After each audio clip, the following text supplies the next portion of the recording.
자, 그러면 또 반론이 있겠죠. 아니, 성경에 보면 끈질기게 기도하는 기도가 있잖아요. 끈질긴 기도에 대한 대표적인 구절이 누가복음 11장 5절로 8절이거든요. 또 이르시되 너희 중에 누가 벗이 있는데 밤중에 그에게 가서 말하기를 벗이여 떡 세 덩이를 내게 구워달라. 내 벗이 여행 중에 내게 왔으나 내가 먹일 것이 없노라 하면 그가 안에서 대답하여 이르되 나를 괴롭게 하지 말라. 문이 이미 닫혔고 아이들이 나와 함께 침실에 누웠으니 일어나 내게 줄 수 없노라 하겠느냐. 내가 너에게 말하노니 비록 벗됨으로 인하여서는 일어나서 주지 아니할지라도 그 간청함을 인하여 일어나 그 요구대로 주리라 그랬습니다. 사람들이 8절 이하에 있는 내용이죠. 그 간청함을 인하여 일어나 요구대로 주리라. 간청해야 된다. 간절히 청해야 된다. 될 때까지 간청해라. 쪼르고 쫄라야 된다 이렇게 얘기해요. 여러분 방금 읽어서 아시겠지만 한 사람이 한밤중에 여행 중인 친구가 자기를 방문했습니다. 그리고 그 친구를 대접할 떡이 없는 거예요. 밥 다 먹었겠지 뭐. 그래서 늦은 시간이지만 또 다른 친구를 찾아가서 그 집을 방문합니다. 그리고 세 덩이의 떡을 빌려달라 그렇게 부탁합니다. 제 아무리 늦은 시간이라도 그 친구는 그를 귀찮아하지 않을 거예요. 뭐 그런 사정이 있나 보다 그렇게 말할 겁니다. 만약 귀찮다고 할지라도 친구의 간청함 때문에라도 억지로라도 떡을 빌려줄 것이다. 그런 말씀이겠죠. 자, 그런데 사람들이 아까 말했던 대로 8절 이 구절만 따로 떼어서 계속 구하고 또 구하고 간청하면 이루어진다. 하나님께서 귀찮아서라도 응답해 주신다. 이렇게 가르치고 이렇게 주장을 합니다. 근데 결론부터 말하면 그게 그 뜻이 아닙니다. 그냥 우리가 읽을 때는 그 뜻 같잖아요. 근데 그 뜻이 아니에요. 자, 좀 풀어서 설명해 드리겠습니다. 7절에 이렇게 돼 있죠. 나를 괴롭게 하지 말라. 문이 이미 닫혔고 아이들이 나와 함께 침실에 누웠으니 일어나 내게 줄 수가 없노라 하겠느냐 그랬습니다. 하겠느냐가 뭐죠? 하겠느냐는 반문입니다. 그렇게 안 한다는 말입니다. 맞죠? 그렇게 하지 않는다, 친구라도. 다시 말하면 그럴 수 없다. 그런 식으로 말하지 않을 것이다. 더 나아가서 중요한 점이 뭐냐면 지금 벗에 대해서 얘기하고 있잖아요. 근데 이 인전 문맥, 앞뒤 문맥에 보시면요. 하나님을 이 구절 말고는 한 번도 하나님을 벗이나 친구로 소개하지 않아요. 1절부터 4절은 주기도문이거든요. 그 다음은요. 9절부터 13절은요. 구하라 찾으라 두드리라 그 얘기거든요.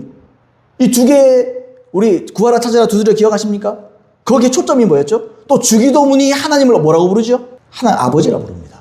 그러니까 지금 앞뒤 문맥과 인전 문맥에서 하나님은 아버지예요. 여기서만 친구라고 표현을 한 거에 불과하다는 거죠.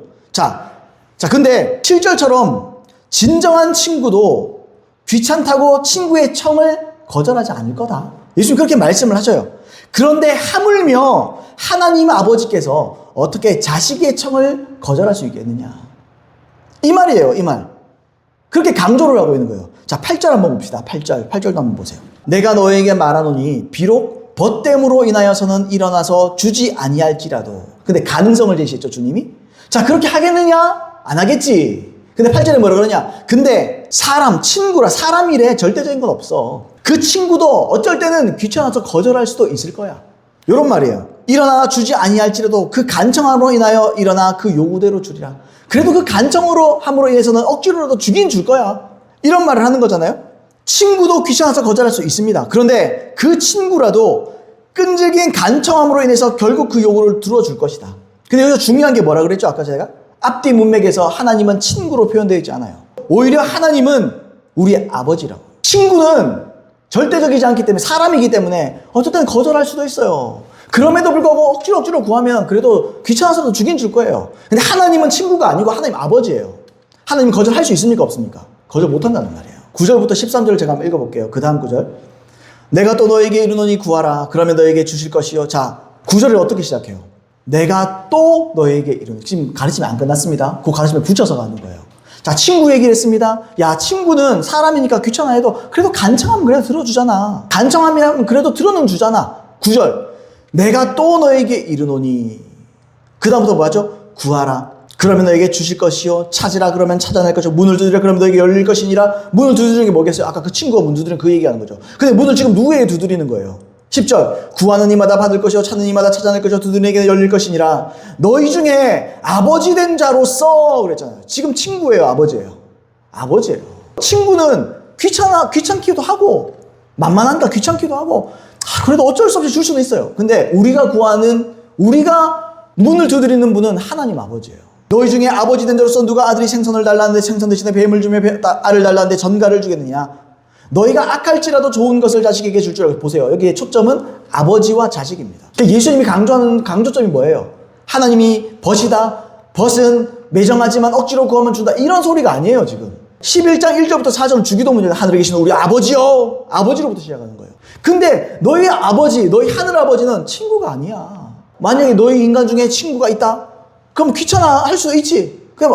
근데 하겠느냐? 그 친구에게 부탁하면 그래도 들어주지 대부분은. 그런데 어떤 친구는 안 들어줄 수도 있겠지. 절대적이지 않으니까. 근데 그 친구라도 억지로 주려고 하면 그래도 귀찮아서도 주지 않겠냐?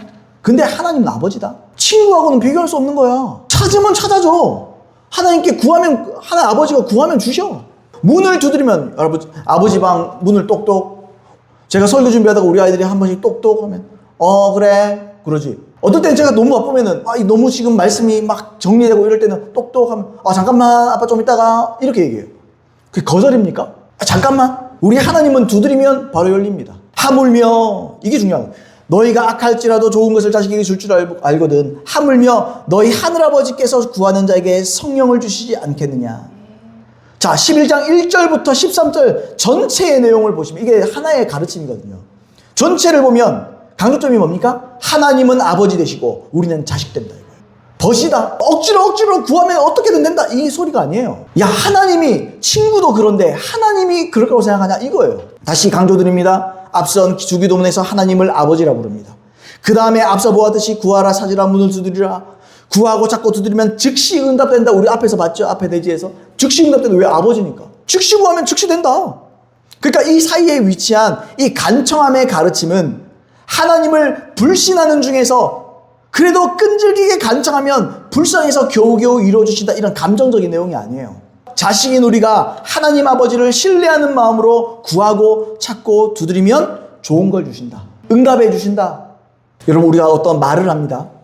말을 할 때 어떤 예화들을 들죠. 근데 그 예화들을 들 때 내가 꼭 그 예화를 통해서 내가 말하고자 하는 그 말만 얘기하는 게 아니고 그 예화를 들면서 반대 상황을 말할 수도 있는 거예요. 야, 그러면 이렇게도 되겠네? 저렇게도 되겠네? 이렇게 말할 수도 있잖아요. 자, 설명해 드릴게. 야, 이건 이렇게 하고 요런 비유야. 요런 비유로서 이렇게 얘기하는 거야. 요렇게만 말할 수도 있지. 요렇게도 말할 수 있지만 내가 정반대 상황을 얘기하기도 한다고요. 정반대 상황을 얘기하면서 야, 하나님이 너희 친구냐? 하나님은 친구가 아니야. 하나님 너희 아버지야. 친구는 그래 친구라고 해도 안 들어주겠냐? 들어주지. 응? 절친한 친구도 안 들어주겠냐? 근데 그 친구가 그래 컨디션에 따라서 그래 안 들어주고 싶을 때도 있겠지. 근데 억지로 구하면 그래도 들어는 주잖아. 근데 우리 하나님은 친구가 아니야. 우리 하나님은 아버지야. 하나님은 아빠, 아버지야. 그분은 두드리면 열려. 그러니까 중요한 건요. 예수님이 말씀을 누군가 어떤 사람이 말할 때 말꼬투리 잡으면 안 돼요. 그 사람이 진짜 말하고자 하는 걸 들어야 돼요. 비유적으로, 대조적으로, 극단적인 반대 상황을 말할 수도 있고 다른 상황을 말할 수도 있는 거예요. 왜요? 아버지임을 더 강조하기 위해서. 자식임을 더 강조하기 위해서. 친구하고 친구끼리 하고 아빠와 아들 사이의 관계가 똑같습니까? 친구는 동등한 관계잖아요. 그러니까 이루어줄 수도 있고 안 이루어줄 수도 있지. 근데 안 이루어줄 수도 있으니까 억지로라도 쪼르면 이루어주겠지. 근데 하나님은 그런 동등한 관계가 아니에요. 아버지는, 우리 아버지는 자식이 필요하면 어떻게든 해주고 싶은 게 아버지예요. 좋은 걸 주는 게 아버지예요. 아까 나왔잖아요. 생선을 달라는데 뱀 주고 알을 달라는데 전갈 주겠느냐? 그러시겠느냐? 아니, 좋은 거 준다. 제일 좋은 거. 자, 덧붙이자면 하나 덧붙이겠습니다. 우리가 기도를 했어요. 믿음의 기도를 했습니다. 의심하지 않기로 결단했습니다. 근데 시간이 지나고 세월이 지나고 막 그러면서 여전히 응답도 되지 않고 징조도 없고 너무 캄캄하다. 도저히 이게 되겠나? 그런 의심이 막 들어온다. 그럴 수 있어요. 근데 우리가 전부터 계속해서 제가 강조한 게 뭡니까? 예수님의 가르침에서 우리가 확인하고 있듯이 우리의 믿음으로 기도할 때 이미 받은 줄로 믿어야 됩니다. 그거를 고집스럽게 고수해야 돼요. 그 신앙은 인내가 필요한 거예요. 그래서 믿음은 인내가 필요한 거예요. 이제 남은 건요, 의심하지 않는 겁니다. 의심이랑 싸우는 거예요. 마태복음 21장 21절 예수께서 대답하여 이르시되 내가 진실로 진실로 너에게 이르노니 너희가 믿음이 있고 의심하지 아니하면 쭉 그대로 하여도 그대로 될 것이요. 이렇게 됐어요. 마가복음 11장 23절 24절 내가 진실로 너에게 이르노니 누구든지 이 산더러 들려 바다에 던져지라 하며 그 말하는 것이 이루어질 줄 믿고 마음에 의심하지 아니하면 그대로 되리라. 이루어질 줄 믿고 그냥 믿고만 있으면 안 돼요. 의심을 버려야 돼요. 의심을 하지 말아야 돼요. 24절 그러므로 내가 너에게 말하노니 무엇이든지 기도하고 구하는 것은 받은 줄로 믿으라. 그리하면 너에게 그대로 되리라. 이 믿음을 가장 잘 보여주는 사람이 아브라함입니다. 그래서 아브라함이 믿음의 조상이라고 그래요. 우리 믿음의 모델이에요. 하나님이 이렇게 말하는 거예요. 너희는 아브라함처럼 믿어라. 그래서 우리가 아브라함의 자손이잖아요. 믿음의 자손.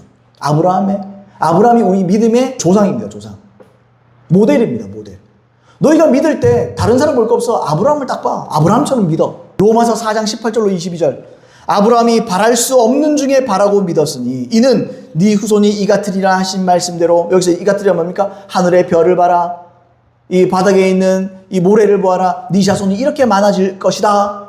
그때 아브라함의 나이가 75세. 근데 100살까지 아이가 한 명도 없어. 이 같으리라 하신 말씀대로 많은 민족의 조상이 되게 하려 하심이라. 많은 민족의 조상이 되게 하려 하심이라. 이 아브라함을 통해서 그 자손이 뭡니까? 자손이 예수 그리스도시잖아요. 19절 그가 100세나 되어 자기 몸이 죽은 것 같고 사라의 태가 사라가 몇 살? 10살 차이인가요? 그 100세 할배 90세 할매. 근데 그 사람에게 하나님 말씀하시는 거예요. 네가 자손을 낳게 될 것이다. 간장할 얘기겠지. 나이가 100살인데 무슨. 아니면 남자는 또 그러다 쳐도 여자가 90세인데 무슨. 경수가 끊어져도 한 2번 끊어졌는데. 그거 얘기하시는 거예요. 자, 사라의 태가 죽은 것 같음을 알고도, 이게 중요해요. 알고도. 그가 안 거예요. 아브라함이 안 거예요, 스스로. 100세나 되어 자기 몸이 죽은 것 같고. 죽은 것 같이 뭐 힘이 있겠어요? 100살인데. 사라의 태가 죽은 것 같음을 알고도, 이게 중요한 거예요. 여러분의 상황이 흑암이고 안 되고 희망이 없다. 교회 이거 목회하는데 되겠나 이거. 요즘은 개척이 되는 시대가 아니거든요. 제가 알고 시작한 거예요. 이게 개척 이거 되겠나. 알고도 믿음이 약하여지지 아니하고 믿음이 없어 하나님의 약속을 의심하지 않고 믿음으로 견고하여져서 어떻게 뭘로 견고했어요? 믿음을 통해서 견고해졌어요.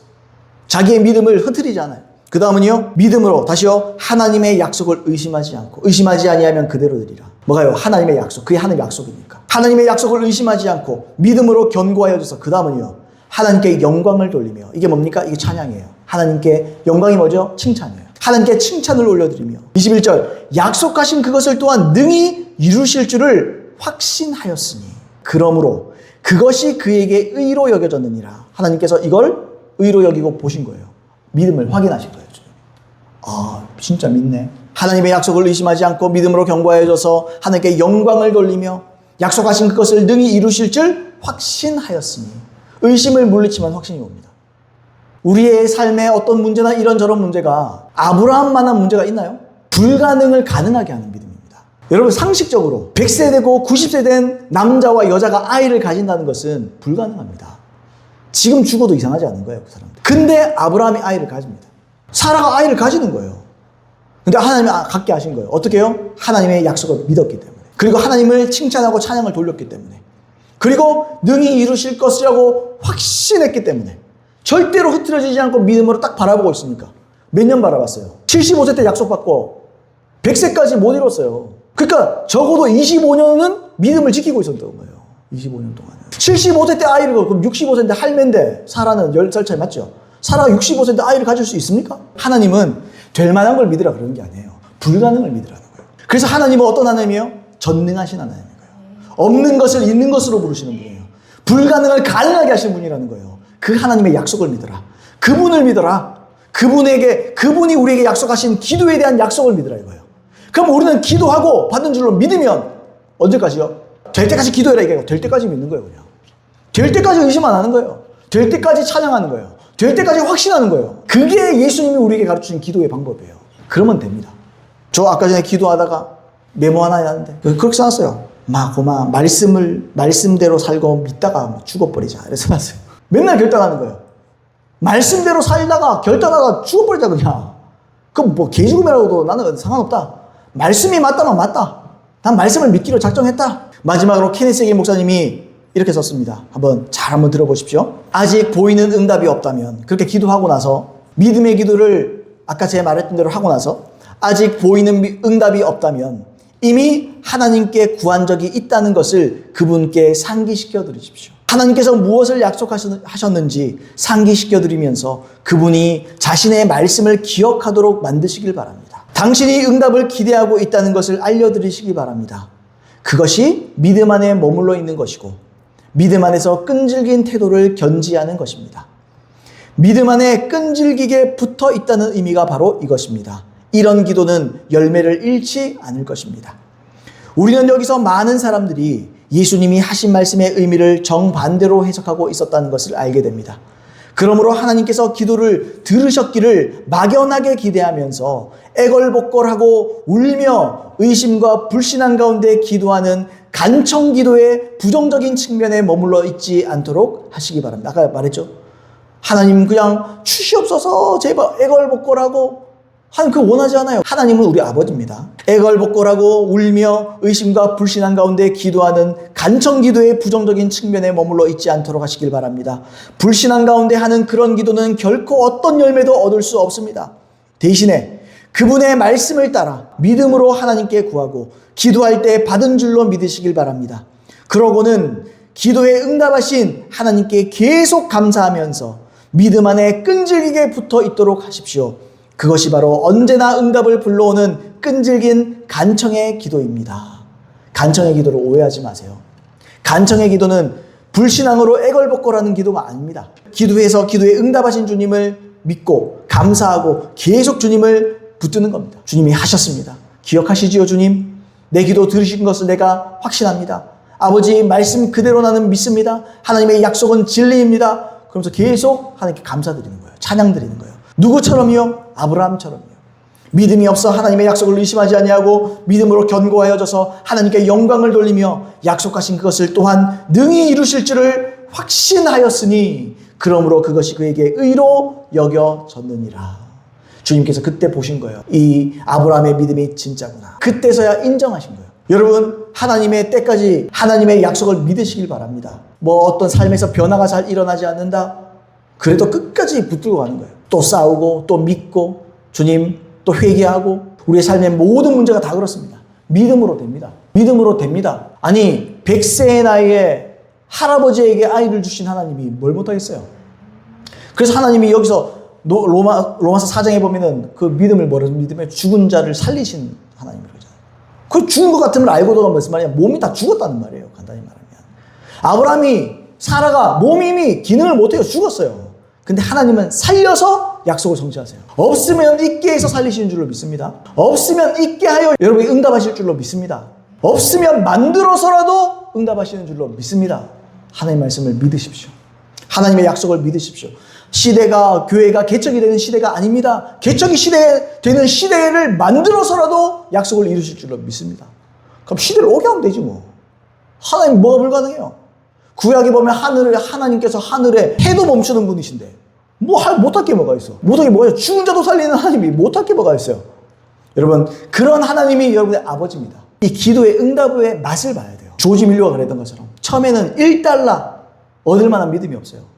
근데 기도해서 얻으니까 1달러, 그 다음에 10달러, 10,000달러, 1,000달러. 그래서 그 사람이 죽을 때까지 수십 명의 인원들을 뭐 따로 어디 도움 달라 요청하지 않고 하나님께 기도하면 하나님께서 어느 날 돈 보내주고 하나님께서 어느 날 돈을 더 보내주고 그게 하나님의 역사예요. 그게 하나님의 역사예요. 여러분 하나님의 응답의 맛을 보는 저와 여러분들 되기를 예수님을 축복드립니다. 주님 우리에게 맛보여 주시옵소서. 그럼 주님이 딱 듣고 맛 좀 볼래? 웃자고 하는 말입니다. 한 맛볼래? 옛날에 우리 그죠 12조로 한 맛볼래? 이런 것처럼 여러분 하나님께서 여러분 맛 보여주실 줄로 믿습니다. 주님 저도 기도할게요. 여러분들 위해서 진짜 맛 좀 보여주시옵소서. 본때를 한번 보여주시옵소서. 하나님이 기도에 역사하실 때 어떤 일이 일어나는지 한번 본때를 보여주시옵소서. 여러분 본때 맛을 보는 저와 여러분들에게 예수님을 축복드립니다.